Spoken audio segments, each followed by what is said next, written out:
ऐ वतन ऐ वतन ऐ वतन ऐ वतन, तुझ पे कुर्बान है जानो तन।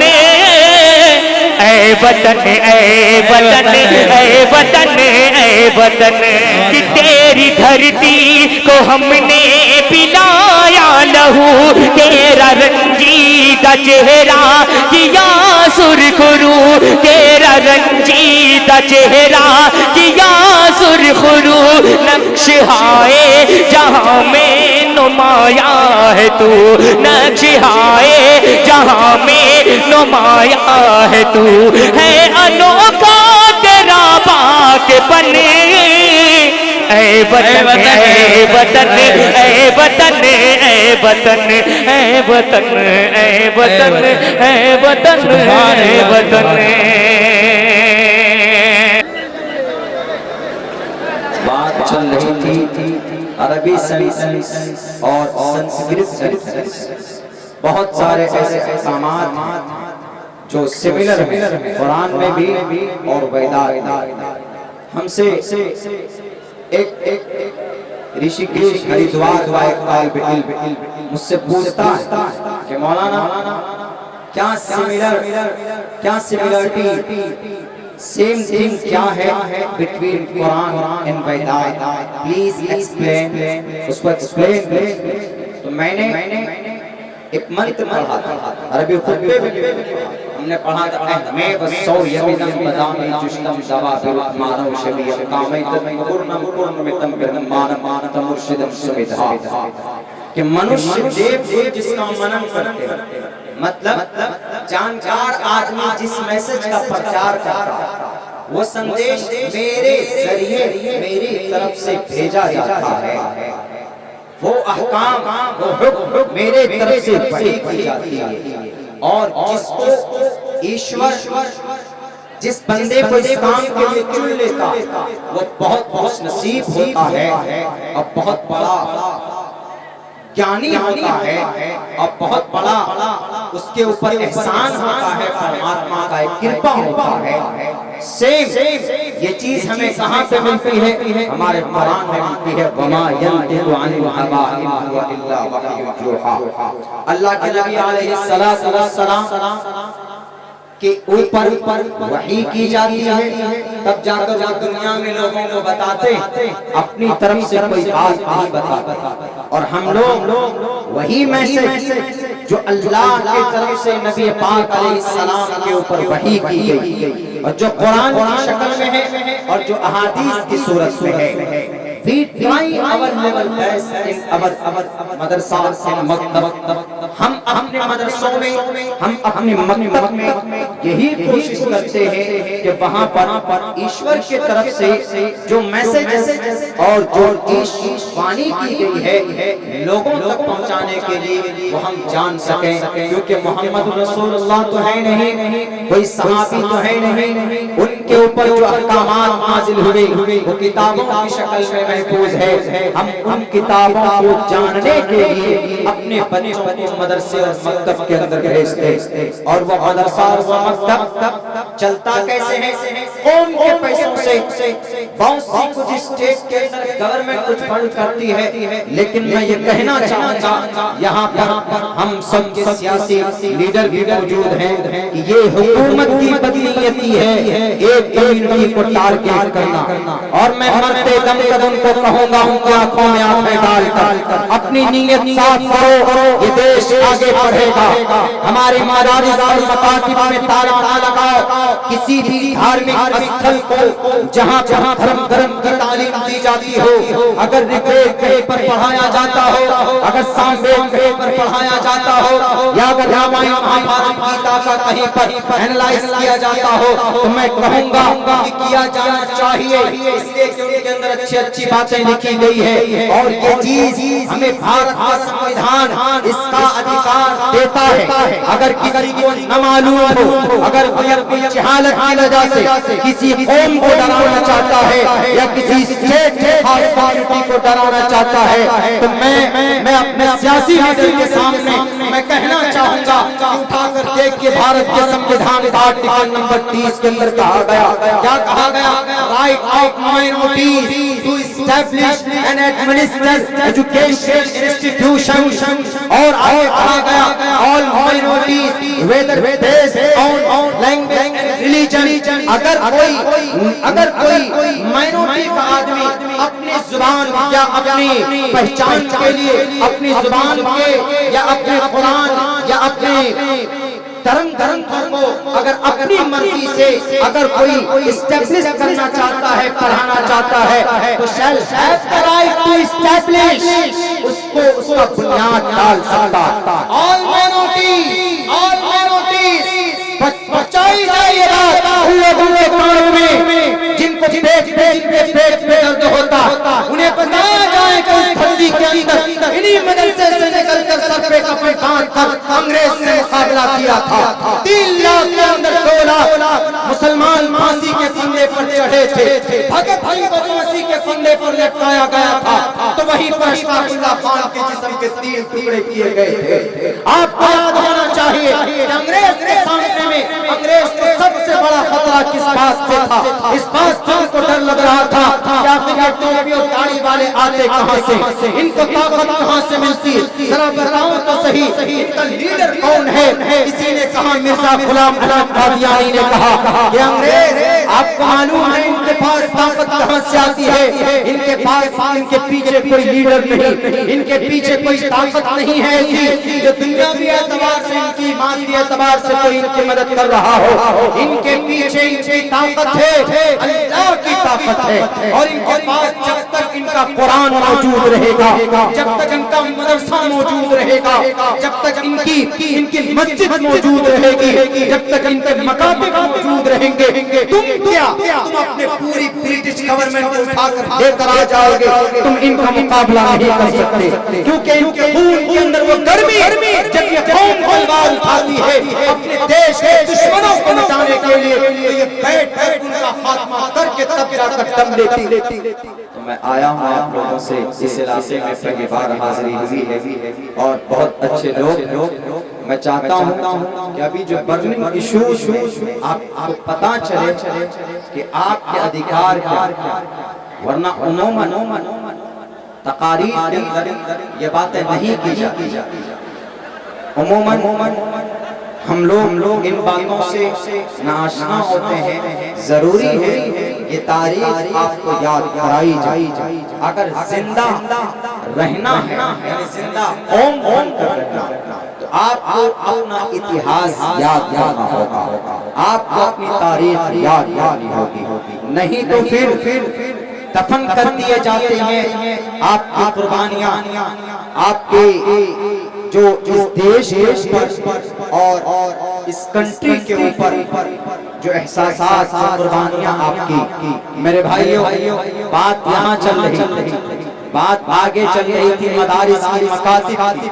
हमने अपने सियासी लीडर के सामने ये बात रखी और मैं आपके इन मीडिया के माध्यम से और आपके दिमाग तक भी ये बात पहुंचाना चाहता हूं। आप भारत के संविधान के मुताबिक अपनी जिंदगी गुजारते, अगर कोई इस तरह का मामला आता है तो न तो डरने की जरूरत है, न तो घबराने की जरूरत है। इसलिए कि अभी संविधान जिंदा है, हमारा कुरान जिंदा है और कुरान को लाख कोशिश कर ले अहकामात को बदलने के लिए, वो भी जानते हैं जो बदलना चाह रहे हैं हमारे कुरान को, अहकामात को, वो भी जानते हैं कि हम इनके कुरान को नहीं बदल सकते। इसलिए कि कुरान में लिखा है ला तब्दील लिकलिमातिल्लाह, अल्लाह के कुरान, अल्लाह के फरमान नहीं बदले जा सकते। ये तो हमारे कुरान में, लेकिन जिन लोगों की ये नीयत है कि हम कुरान के अहकामात को बदल देंगे, जबरदस्ती कोई ऐसा कानून बनाकर थोप देंगे, वो भी जानते हैं कि ग्रंथों में लिखी हुई है ये बात, अदब धानी वरुण सवरतानी, ईश्वर की विधि नहीं बदलती, ईश्वर के फरमान नहीं बदलते। वो भी जानते हैं इस बात को, हमसे और आपसे ज्यादा बेहतर जानते हैं। अंग्रेज लोग आपका कुरान को हमसे और आपसे ज्यादा बेहतर जानते हैं। अंग्रेज ने हवाई जहाज, टेक्नोलॉजी और रेल बाई, गाड़ी, फोर व्हीलर, कहां से उन्होंने इन सबको क्रिएट किया? And from all things man and created by Allah subhanahu wa ta'ala. The last message, authentic Quran Kareem. Allah said in the Holy Quran, wa yakhluqu ma la ta'lamun. मैं इस धरती पर दुनिया की सारी चीजें नई नई पैदा होंगी। अल्लाह पैदा करता है या करेगा जिनको तुम नहीं जानते। इसीलिए जो कुरान में जो अहकामात हैं और भी अच्छे तरीके से जानते, वो जानते हैं इस बात को कि इस धरती पर कुरान को हम मिटा नहीं सकते। हम कुरान के एक हुक्म को अगर दिशा बदलना चाहें तो भी नहीं कर सकते। वो जानते हैं तब्दीली और मुनस्सवतानी, ईश्वर की विधि नहीं बदलते। ला तब्दील लिकलिमातिल्लाह, कुरान नहीं बदले जा सकते, कुरान के फरमान नहीं बदले जा सकते। मेरे भाइयों, जब कुरान ने भी आपको ये पैगाम सुना दिया और सबसे बड़ी बात भारत के संविधान ने भी आपको ये इजाजत दे दी कि all minorities whether based on language and religion, minority के लोग, दलित लोग, मुसलमान लोग, जैन लोग, बौद्ध लोग, आदिवासी लोग, अगर वो अपना मकतब बनाना चाहते, अगर बुद्धिस्ट लोग अपना मैतरा पाली ज़बान में बुद्धिस्ट की किताब की तालीम लेना चाहते, whether based on religion and language, यानी जो माइनॉरिटी तबलीग कम तादाद में उनके लिए ऑफिशियली तौर पर अनाउंसमेंट किया कि all minorities shall have the right to establish, वो बुनियाद डाल सकते, वो मकतब बना सकते, वो मस्जिद बना सकते, वो गौतम बुद्ध सिद्धार्थ की मूर्ति की स्थापना कर सकते, गौतम बुद्ध सिद्धार्थ की इतिहास को पढ़ाने के लिए पाठशाले बना सकते, महावीर जैन स्वामी की इतिहास को पढ़ाने के लिए वो कोई मकतब का वजूद अगर क्रिएट करना चाहे तो कर सकते। Shall have the right to establish, आगे क्या कहा, एंड एडमिनिस्टर, उसको चला खुद से एजुकेशनल इंस्टीट्यूशन, और आगे साथ क्लियर करके कहा ऑन देयर चॉइस, अपनी मर्जी से। ये नहीं कि कोई सरकार आए या कोई ताकत आए, कोई उद्योगपति आए, कोई बड़ा आया आकर कहा कि मौलाना आपके मदरसे में क्या तालीम होती है, जो कुरान की होती। नहीं, it's not enough, but you have to submit and you have to add science, math and computer, what is need to add, why do I add math and science? Because our Quran recommends everything in the world. Quran करीम का पढ़ने वाला अगर कुरान करीम को ढंग से समझ ले, मैं समझता हूँ कि आगे से ज्यादा वैज्ञानिक और साइंटिस्ट बन जाएगा दुनिया के अंदर। दुनिया के तमाम मसाइल कुरान में।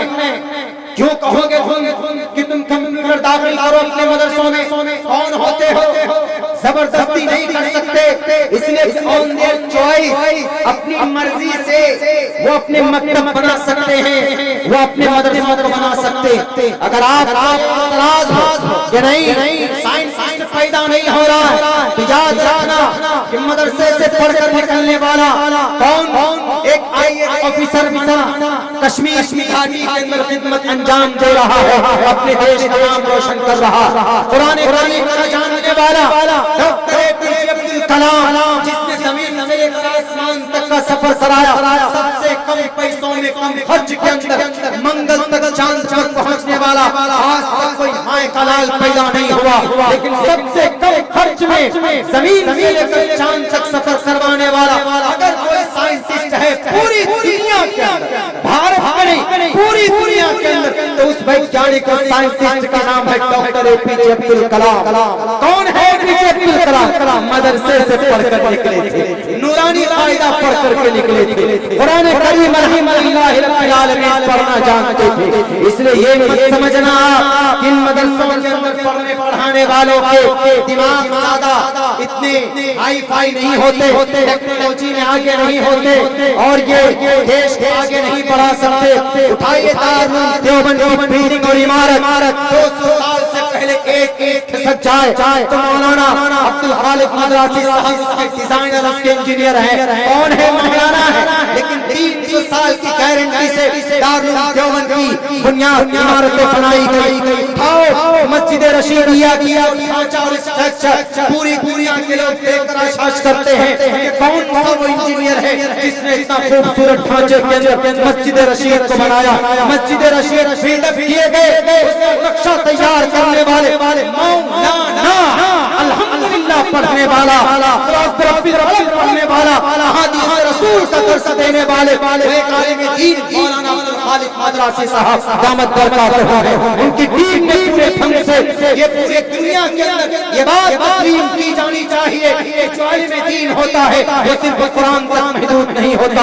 अगर अब्दुल्ला सालिम अल्हम्दुलिल्लाह रब्बिल आलमीन अलिफ लाम मीम ज़ालिकल किताब पढ़कर सुना सकता, मुस्तफा पढ़कर सुना सकता, कुरान का तीसरा पारा तिलका रसूल पढ़कर सुना सकता, चौथा पारा लन तनालुल बिर, पांचवा पारा वल मुहसनात ला युहिब्बुल्लाहु व ला समिउ वलौ अन्ना अल मला व अलम ला तजरून वमा मिन दाब्बा वमा उबर्रिउ वमा रुबमा यवद्दुल्लज़ी, और आगे सुब्हानल्लज़ी क़ाल अलम और क़ाल लिन्नास क़द अफ़लहल मुमिनून व क़ाल अल मला, और आगे अमन खलक़ मा उही व मन यक़्नुत, और आगे माली और क़ाल फमन अज़लम इलैहि युरद्दु हामीन क़ाल फमा खत्तुकुम लक़द समिअ अल्लाह तबारकल्लज़ी अम्मा यतसालून। अगर अब्दुल्ला सालिम 30 पारा आपके यहाँ पर, आपके लखनऊ की सरजमीन पर, आपकी दिल्ली पार्लियामेंट के अंदर 30 पुराने करीम के 30 पारे पढ़कर सुना सकता है, तो भारत का संविधान के 350 आर्टिकल भी पढ़कर सुना सकता है।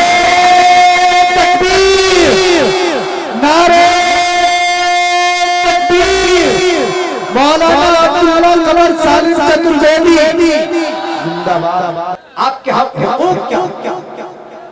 पहली बात, और ये चीज ये चीज आपको कहां से हासिल होगी?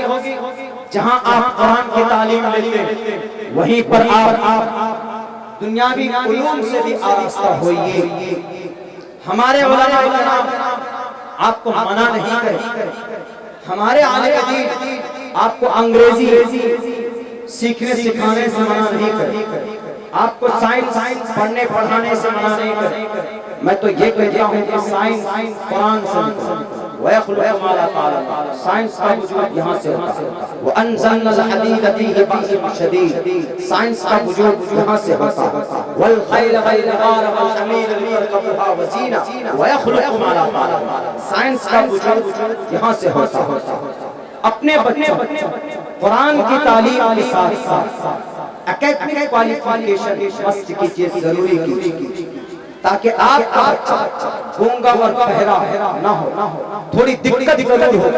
जब मेरी फजीलत हुई Darul Deoband, when I was completed my Fazila course from Darul Deoband in 2011-12, हमको शौक पैदा कि हम अंग्रेजी पढ़ें। मेरा जो एजुकेशन का जो प्रोसेस है वो बड़ा अजीब है, आपको हंसी भी आएगी।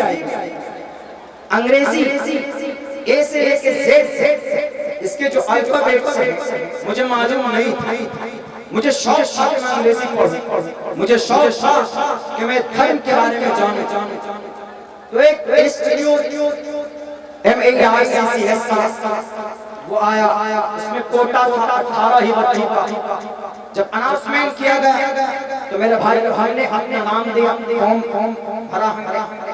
उसके बाद जब इंटरव्यू की बात आई, इंटरव्यू में पहले नियात किया कुरान हदीस के ऊपर, आलिम दीन थे वो जिन्होंने इंटरव्यू लिया था, तकरीर के ऊपर, इन सब चीजों के ऊपर इम्तिहान हो गया। उसके बाद उन्होंने पूछा कि डू यू नो इंग्लिश? इतना तुमको समझ में आया इंग्लिश के बारे में? हमने कहा yes. But please take small sentence. आप मुझे छोटा सा जुमला इंग्लिश में बताइए। अब बचपन से ही पढ़ने के ज़माने से हमको एक जुमला बोल दिया, बचपन से किसी का हमने सुना था तो वो जुमला, वो लाइन मुझे याद हो गई थी। वो जुमला ये I am going, इसका मतलब I am going, मैं जा रहा हूँ। ये जुमला बचपन से रटा हुआ, इसका ये मतलब है क्या इसका बस आई एम इतना जानते जानते इंग्लिश। उन्होंने कहा कि please tell me small sentence. तो हमने कहा यस सर। उन्होंने पूछा प्लीज टेल मी, हमने कहा कि आई एम मार्केट। बोला इसका मतलब क्या होता है? हमने कहा कि सर मार्केट जा रहा। हमने कहा कि मार्केट वर्ड मिला दिया तो मार्केट का मतलब मार्केट ही होगी।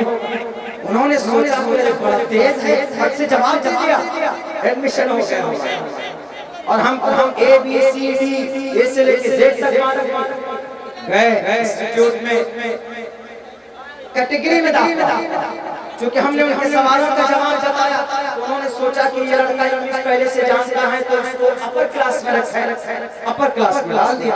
और मुझे पूछता जाता बस एक ही जुमला, अपर क्लास में डाला। तो अगले दिन बुलाया, can there are 10 students here and you have give speech on any topic, please come on the dais and give speech in front of us। हमारे सामने कुछ न कुछ पढ़ करके बताइए।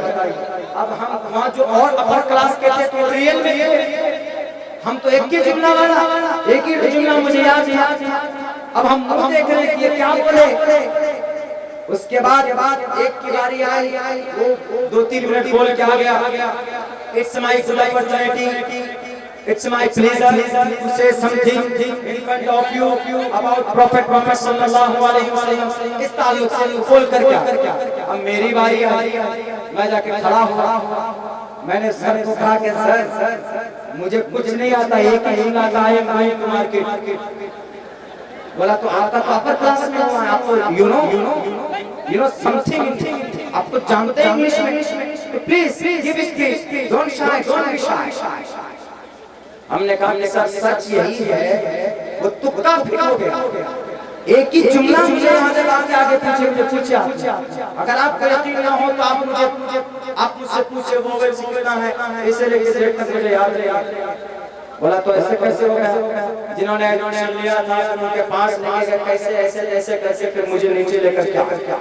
खैर तो उन्होंने हमको कहा, जो हमारे मास्टर साहब थे, मुझे गुस्सा में लगा कि सर मैं नहीं पाऊंगा, ये समझ में आते ही इसलिए कि बहुत खराब है। BUT बट और PUT फुट पट नहीं होता, व्हाट एक ही BUT but pronunciation but PUT foot है। यहाँ पे भी फुट होना चाहिए, वहाँ पे या तो फट होना चाहिए नहीं। हमने कहा कि यहाँ जहाँ अल्फाज एक ही है, वहाँ पर बट है, यहाँ पे फुट है। हमने कहा कि सर ये इंग्लिश मेरे समझ में नहीं आया, मैं मौलाना साहब ठीक, मैं मस्जिद या मदरसे का लोटा तोड़ूंगा वही ठीक रहेगा, मैं जा रहा हूँ। उन्होंने कहा कि मौलाना अब्दुल्ला 1 से 2 महीनों मेहनत कर लीजिए, ज्यादा आप मेहनत कीजिए, उसके बाद मैं आपको नहीं रोकूंगा, आपको जहाँ जाना हो आप जा सकते हैं। हमने कहा ठीक है सर। 1 महीने के अंदर हमको अंग्रेजी जुबान अल्हम्दुलिल्लाह हम 5 मिनट बोल सकते। भारी लैंग्वेज नहीं, सबसे इजी लैंग्वेज अगर कोई है तो अंग्रेजी जुबान सबसे इजी लैंग्वेज। तो उन्होंने 1 महीने के बाद कहा what happened, what do you want in the future, क्या चाहते हैं आप, पढ़ेंगे कि जाएंगे? हमने कहा कि sir I want to stay here, I want to learn English language because I want to give speech for the long time, लंबे समय।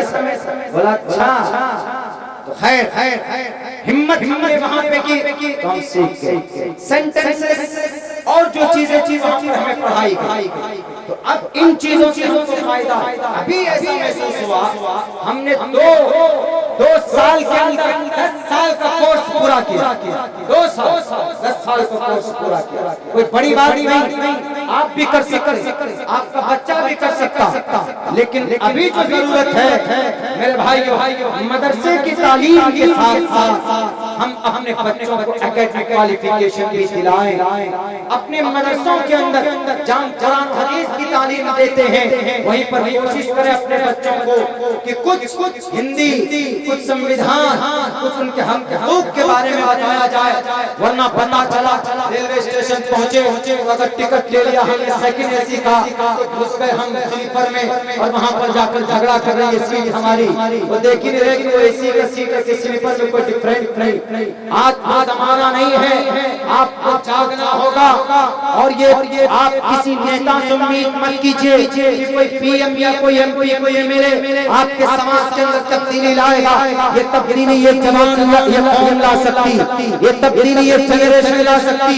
और ये तब्दीली कैसे आएगी? एजुकेशन से। मैंने खुतबे के अंदर पढ़ा है, the primary aim of education is to prepare and to qualify the new generation for participation in the development cultural society. अगर आपका बच्चा पढ़ा लिखा होगा, अगर कोई पुलिस वाला उनसे रिश्वत मांगेगा तो उसके हाथ पकड़ लेगा। अगर आपका बच्चा पढ़ा लिखा होगा, अगर लॉ किया होगा तो उनके हक हुकूक सब भी किए जाएंगे, तो जज के सामने खड़ा हो जाएगा। अगर आपके मदरसे में ताले लगाएंगे, भले ही सर पर टोपी और शक्ल में दाढ़ी हो, लेकिन अगर उसने संविधान को पढ़ा होगा, वो कहेगा all minorities right minorities to establish and administer educational institution on their choice. कौन होते काला बनने वाले? क्या कमी है बताओ? मेरा इदारा रजिस्टर्ड है, ट्रस्ट के अंदर मेरा स्कूल मदरसा चलता है, हम अपडेट करते हैं टोटल चीज। अगर ये होगा तो आपके ऊपर कोई भी बाकी ताकत आपके ऊपर हमला अवर नहीं हो सकता, आपके हक नहीं छीन सकते। आपकी जुबान में अगर ताकत पैदा होगी, अगर दिमाग चलेगा, आप कहीं पर भी बच कर निकल सकते हैं। एक वाकया मैं बताता हूँ, एक वाकया, एक साहब थे, जाते हैं बस में गए, कंडक्टर साहब आए, पूछा कि भैया टिकट दो पैसा। उन्होंने कहा कि आई एम मैं स्टाफ। तो कंडक्टर बड़ा चला, उसने कहा कि स्टाफ मैं कौन? बोला कि कंडक्टर, मेरी स्पेलिंग करो तो। उन्होंने कहा अब वो स्टाफ का रियल वो तो वैसे ही था, सोचा कि स्टाफ बोल दूंगा तो छुट्टी हो जाएगी, पैसे नहीं लगेंगे, दिमाग। लेकिन वो कंडक्टर जो था वो उससे और ज्यादा माइंड। उसने कहा कि कंडक्टर की स्पेलिंग कर दो, तुमको स्टाफ समझ। अब वो होगा पढ़ा लिखा था, वो कभी मकबूल नहीं गया, कभी स्कूल नहीं गया। उसके बाद उसकी धुनाई करती। कुछ देर के बाद ये और बैठा, उससे पूछा कि पैसे लाओ, कहा कि स्टाफ कहा कि कंडक्टर की स्पेलिंग करो। उन्होंने कहा कि कुछ बोला, सीओ हड़बड़ा के रह गया, एक दो क्लास में फेल हुआ होगा, भाग गया स्कूल से, फिर पढ़ा नहीं होगा, उसकी भी धुनाई। अब वहां पर एक आधे मौलाना साहब आधे अरबी अव्वल तक तालीम हासिल की थी, उसके बाद वो भी मदरसे से भाग गए। लेकिन उनकी पहचान शनाख्त शक्ल में दाढ़ी, सर पे टोपी, कुर्ता पजामा पहने। अब उनके पास पैसे नहीं थे, उनसे पूछा जहां मौलाना साहब पैसे लाइए, कहाँ जाना? लखनऊ। अच्छा। कहा कि मैं भी स्टाफ। कहाँ के स्टाफ? मैं मदरसे का स्टाफ। अच्छा, मदरसे के स्टाफ, कोई बात, आप भी कंडक्टर की स्पेलिंग कीजिए। अब वो इंग्लिश में कैसे करेगा? इंग्लिश तो जानते। तो उन्होंने कहा बर्तन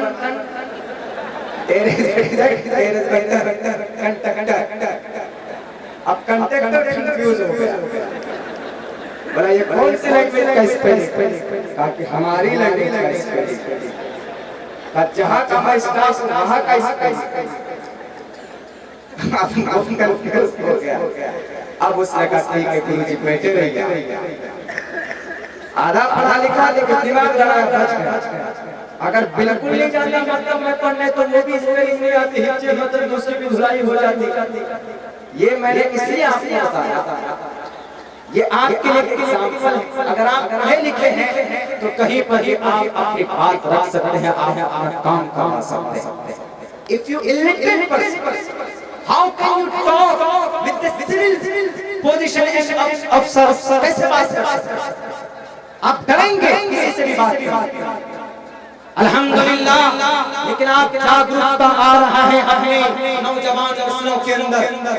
मेरे समाज के लोगों, चूंकि मुझे निकलना भी, मैं आखिर के अंदर यही कहना चाहूंगा कि अगर आप पढ़े लिखे होंगे तो आप कहीं पर भी दंगा भी नहीं होने देंगे।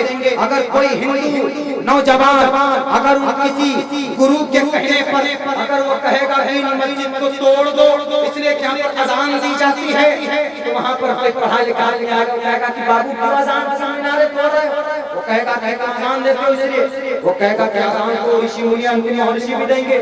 उच्चनापि भविष्यति जनुमं, पढ़ा लिखा होगा तो हमारे को सुनाएगा। वो कहेगा अब वो संस्कृत जुबान सुनकर रुक जाएगा। ओ ईश्वर की इस वाणी पर अंतिम महर्षि क्या बोलते हैं इसमें? उच्चनापि भविष्यति जनुमं विराकोलम चक्षुष्टे शाम भक्षयामताम। उच्चनापि ऊंची आवाज में बुलाएंगे, वो ऊंची आवाज में पुकारेंगे। वो ये सुन करके मेरे ख्याल से 10 मरतबा सोचेगा किसी भी मस्जिद में मीनारे में तोड़ने को। और जब उसको तारीख बताई जाएगी कि हम नमाज पढ़ते हैं, हम बुर्का अपने औरतों को देते हैं, अगर हम अपनी दाढ़ी पहनते हैं तो इसका मतलब देशद्रोही नहीं होता है, इसका मतलब होता है अपने धार्मिक कर्तव्यों का, अपने धार्मिक कर्म के एतबार से जिंदगी गुजारना। और ये अलाउ है, भारत के संविधान में भी अलाउ है और आपके ग्रंथों में भी अलाउ। जब आप ये चीज पढ़कर सुनाएंगे तो इंशाअल्लाह तबारक व तआला जब कौम के बच्चे, ये बच्चे जब भी छोटे हैं 8 साल 10 साल के रहे, ये 10 साल के बाद जब पढ़ेंगे, जब इनके अंदर तालीमात आएंगी दोनों तरह की, तो ये आगे चलकर समाज का एक अच्छा निर्माण करेंगे। ये कहीं राइट नहीं होने दें, कहीं एमपी एमएलए के बहकावे में नहीं आए। ये लोग गद्दार होते, ये कौम को चूसने वाले होते, इन पर कभी भी विश्वास मत करना। ये कभी भी आपकी समाज अपनी नहीं दे सकते, ये कभी भी गरीब मजलूम की मदद नहीं कर सकते।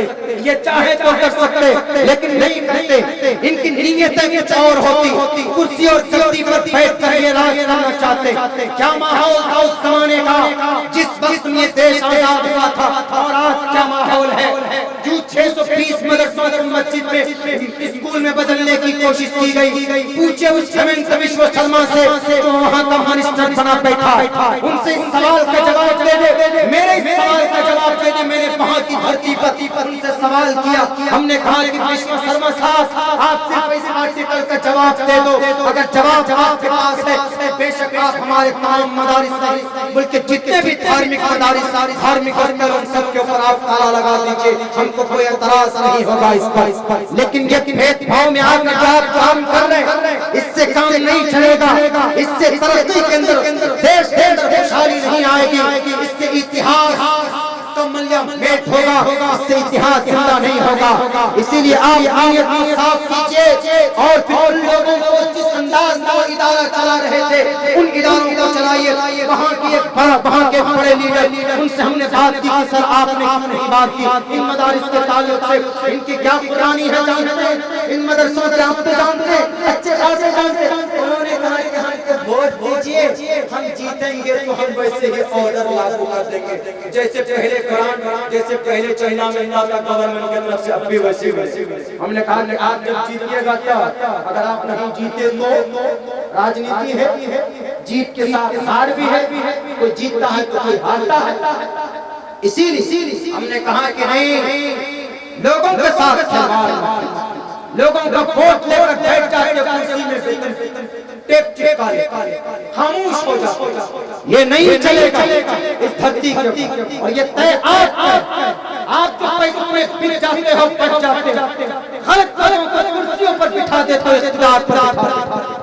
मेरे भाई आप कहिएगा ये सीरत नबी का जलसा है, आप सियासत पर बात कर रहे हैं। मैं सियासत पर बात नहीं कर रहा हूँ, बल्कि यल्की बिक जाती है 500 रुपए में, 500 रुपए में अपना वोट और शहादत एक आदमी के हिमायत में देते हैं। पता कितना बड़ा गुनाह है।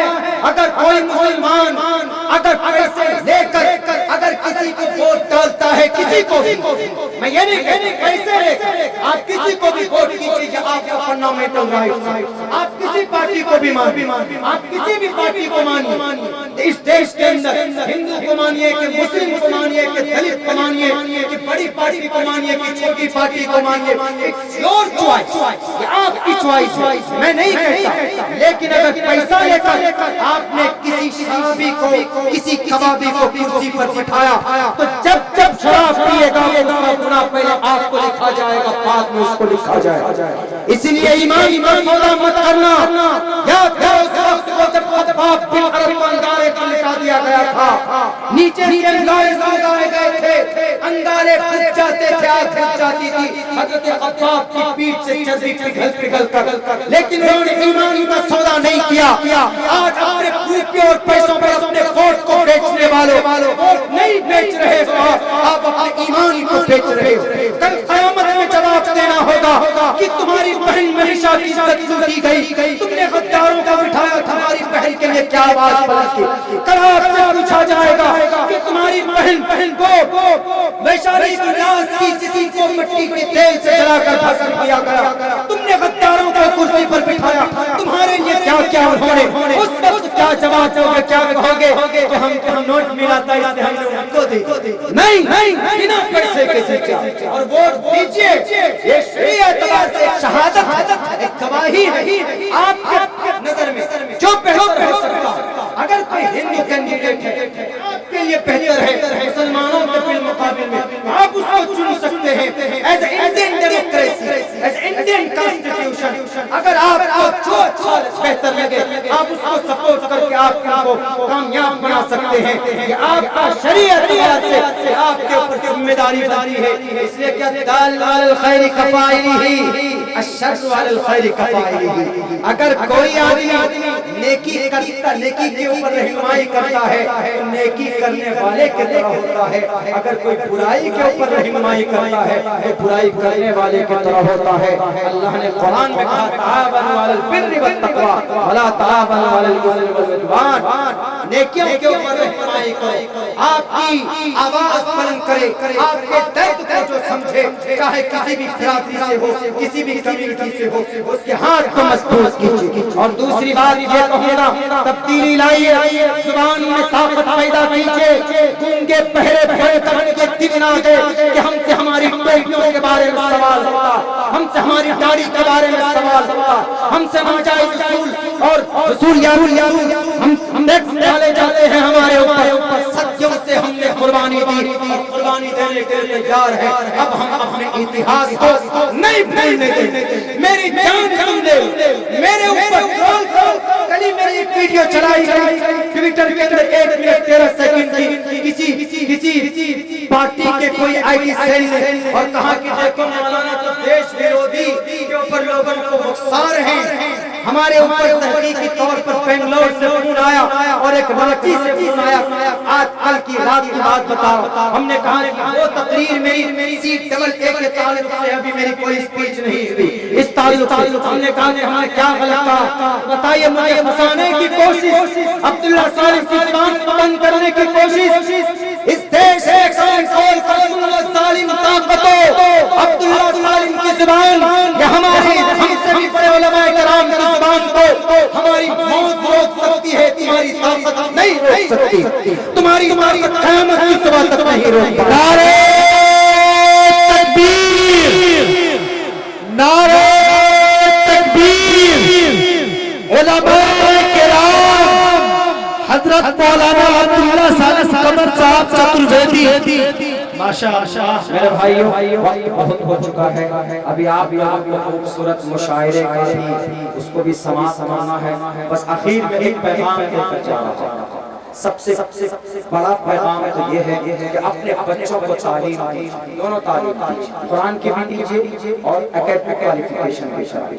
अगर आपका बच्चा हाफिज़ कुरान बन जाता है, आप चाहते हैं कि आपका बच्चा डॉक्टर, पायलट, इंजीनियर बने, तो यू कैन पढ़ा सकता, कोई दिक्कत, लेकिन वो कल्चर नहीं आना चाहिए कि खड़े खा रहे, खड़े होकर पेशाब, वो चीज़ नहीं होनी चाहिए।